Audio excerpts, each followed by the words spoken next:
Hey there, and welcome to the Southern Miss Intramural Sports Wiffleball Online Captains Meeting. The purpose of this meeting is to replace the in-person captains meeting that typically takes place before the starts. Once you've completed this presentation, you will need to make sure that you complete the online captains quiz in order to complete your team registration. So what does a captain need to do? Captain should be familiar with all rules, schedules, policies, and procedures, and pass this information along to their team members. That way everybody's informed about what's going on. Captain should also assist the intramural sports staff with the implementation of the sportsmanship policy, a policy that we will go over later in this presentation.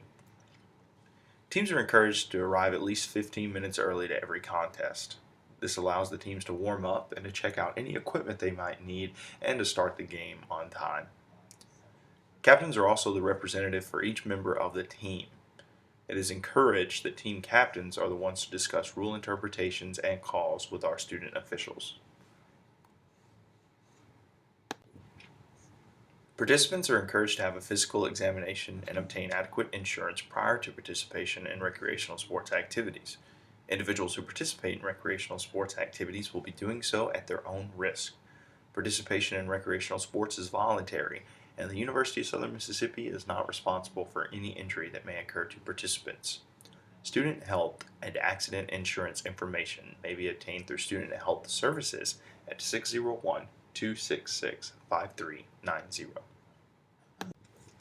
Concerning lost or stolen items, Southern Miss Recreational Sports assumes no responsibility for items that may be lost, stolen, or damaged during intramural activities.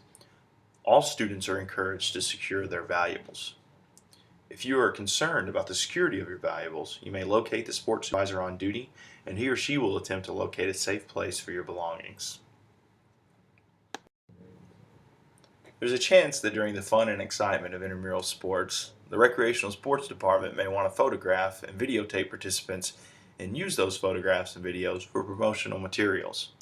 If for some reason you choose not to be photographed or filmed, please notify the staff and we'll delete any of the pictures or videos that we have of you.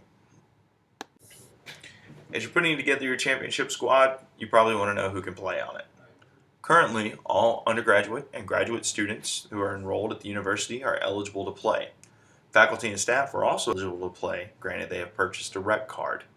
Spouses of these eligible participants can also participate through the purchase of a rec card in co-rec leagues only. Spouses must be on the same roster. Here at Intramural Sports, we welcome and encourage all students to play intramurals. Sometimes those students are collegiate athletes. Concerning current or former varsity athletes, only 2 individuals who have ever participated on a collegiate level in a sport related to the intramural activity they are attempting to participate in may be on the same roster.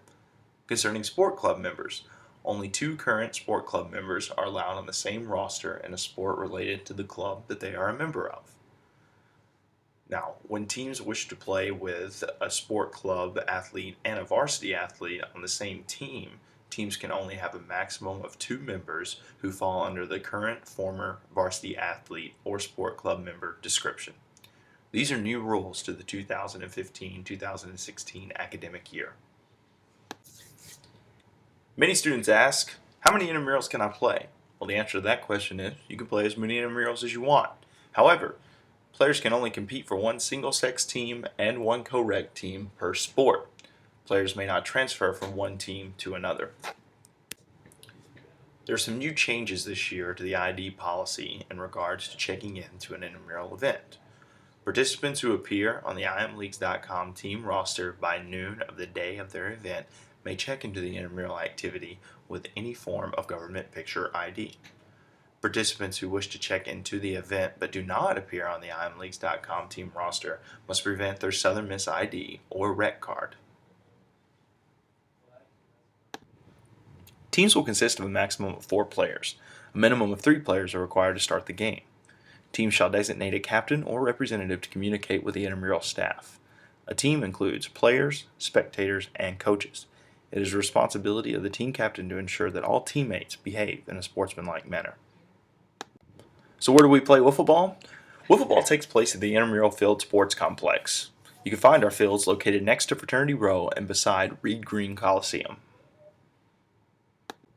Some of you may be wondering if you need to bring any equipment. The answer to that question is not really. Intramural sports will provide all equipment needed to play wiffle ball. This includes balls, bats, bases, and the strike zone. No gloves are needed. However, players are required to wear athletic clothing. Here are a few examples of illegal equipment and legal equipment for sand volleyball.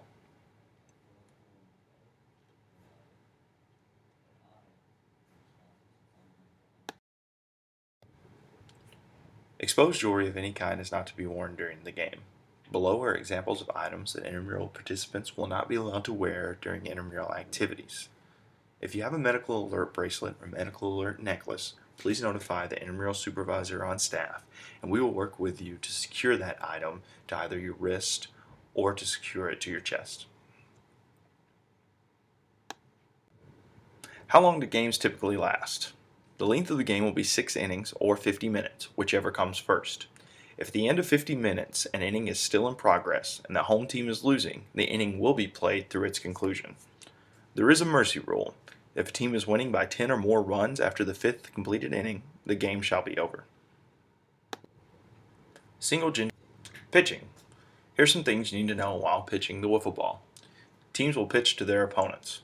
The pitcher shall have one or both feet on the rubber facing home plate throughout the entire pitching motion. There are no restrictions on pitch speed. How to throw a strike. Any thrown ball that does not come into contact with the batter first and passes through the green zone or contacts the PVC pipe that corresponds to the green zone will be considered a strike. Anything that hits the lower supports or the base of the strike zone will be considered a ball. This is indicated by the red. Base running. Runners may not leave the base until the ball is contacted by the batter. Leaving the base early will result in an out. Deliberately contacting a defensive player will also result in an out. If a defender was attempting to make a play on another runner, that runner will also be out. At any time, players are not required to slide. When in the field, each team must provide a pitcher, but there shall be no other restrictions on positions. If no catcher, the batting team will retrieve pitches. There is absolutely no pecking. Any overthrows that leave the playing field and travel into dead ball territory will result in the runners being awarded the base they were headed to, plus the next base. Playing on a co-rec team by chance?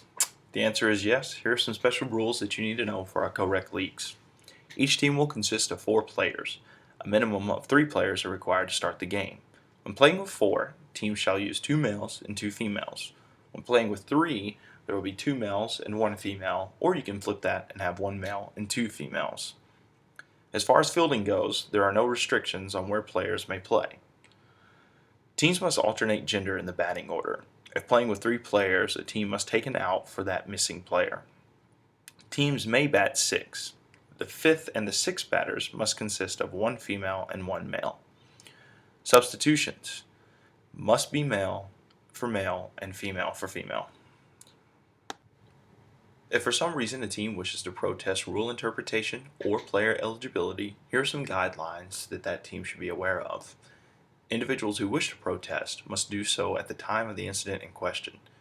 Judgment calls are not subject to protest.